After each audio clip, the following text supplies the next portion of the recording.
ছোট লাল আলুর দম। আর এর সঙ্গে যদি কড়াইশুঁটির এরকম গরম গরম খাস্তা কচুরি থাকে তাহলে কে না খেতে পছন্দ করবে বলুন। এবার দেখে নিন রেসিপি দুটো আমি কিভাবে বানাই। নমস্কার বন্ধুরা, ছোট লাল আলুর দম বানানোর জন্য প্রেসার কুকারে ছোট সাইজের বেশ কিছু লাল আলু সিদ্ধ করে নিয়েছি। এবার এই আলুগুলো গরম জল থেকে উঠিয়ে নর্মাল জলের মধ্যে দিয়ে সব খোসা ছাড়িয়ে রেখে দেব।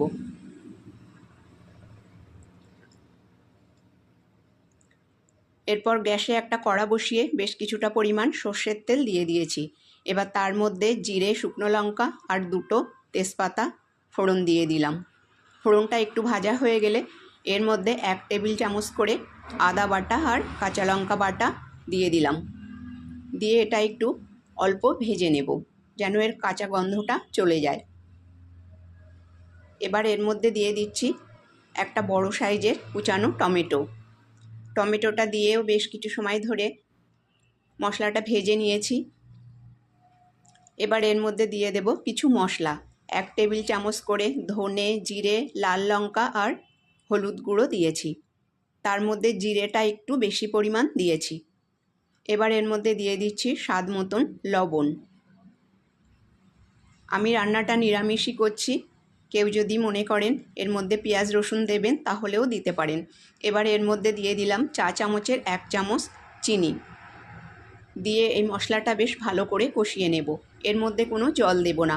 টমেটো থেকে যে জলটা বার হয়েছে তাতেই মশলাটা খুব সুন্দরভাবে হয়ে গেছে আর মশলা থেকে তেল ছাড়তে শুরু করেছে। ঠিক এরকম সময় এর মধ্যে দিয়ে দিলাম খোসা ছাড়িয়ে রাখা লাল আলু। এবার এই আলু আর মশলা বেশ কিছু সময় ধরে ভালোভাবে মিশিয়ে নেব। তারপর এর মধ্যে দিয়ে দেব গরম জল। গরম জল অবশ্যই দিতে হবে। এর মধ্যে নর্মাল জল দিলে আলুগুলো আবার একটু শক্ত শক্ত হয়ে যেতে পারে। এবার এগুলো ভালোভাবে মিশিয়ে নিয়ে বেশ কিছু সময় ফুটিয়ে নিয়েছি। দেখুন প্রায় 6 মিনিট মতন হয়ে গেছে এটা ফুটিয়ে নিয়েছি। আর এর থেকে বেশ কিছুটা আলু উঠিয়ে নিয়ে এগুলো একটু ম্যাশ করে এর মধ্যে দিয়ে দিলাম। এর ফলে এই আলুর দমটা খেতেও সুন্দর হবে আর গ্রেভিটাও একটু ঘন হবে। এবার এর মধ্যে দিয়ে দেব 1/2 চা চামচ মতন গরম মশলা। তারপর দিয়ে দেব ধনেপাতা কুচি।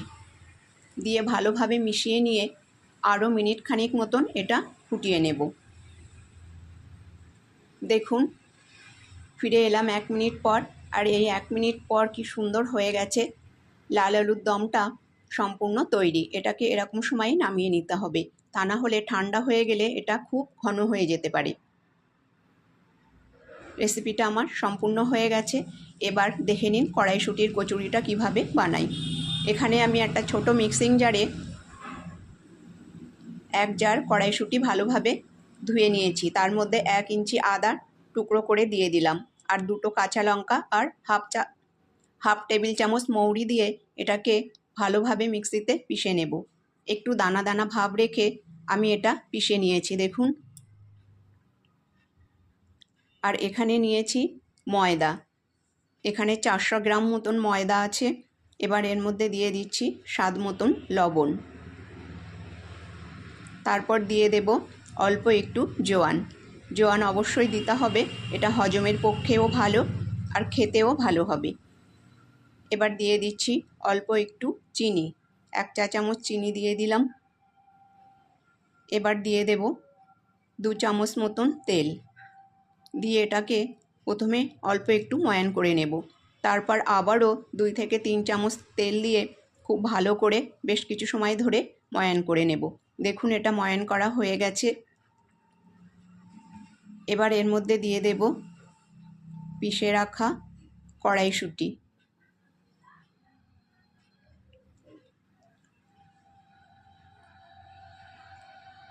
কড়াইশুঁটিটা দিয়ে খুব ভালোভাবে এই ময়দার সঙ্গে মিশিয়ে নেব।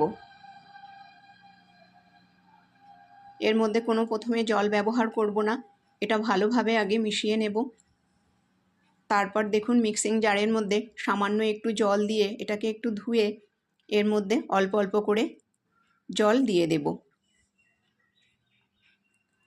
এটা দিয়ে বেশ 5-7 মিনিট হয়ে গেছে। আমি খুব সুন্দর করে মেখে নিয়েছি। আর এই মাখাটা খুব শক্তও না আর নরমও নয়, এরকম করে মাখতে হবে।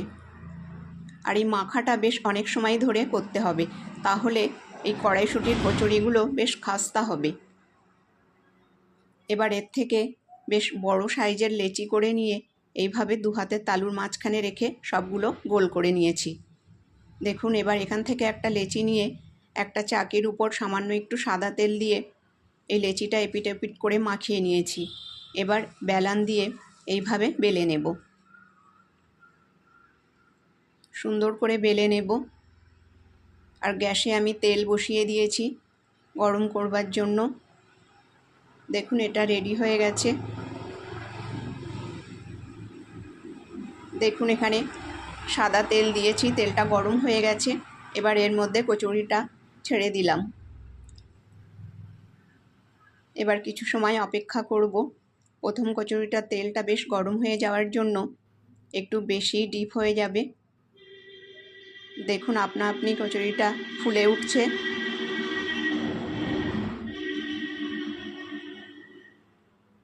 এবার এটা উল্টে দেব। দেখুন, এর কত সুন্দর ডিপ রং হয়েছে।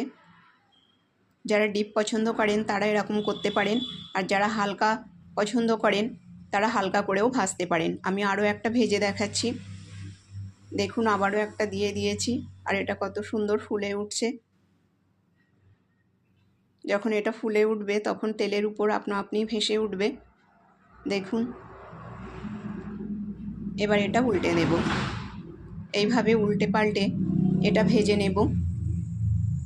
বন্ধুরা, আমার আজকের এই রেসিপি দুটো যদি আপনাদের ভালো লেগে থাকে তাহলে লাইক, শেয়ার এবং চ্যানেলটাকে সাবস্ক্রাইব করে পাশে থাকবার অনুরোধ রইল। এভাবে সবগুলো করে নেব। ধন্যবাদ।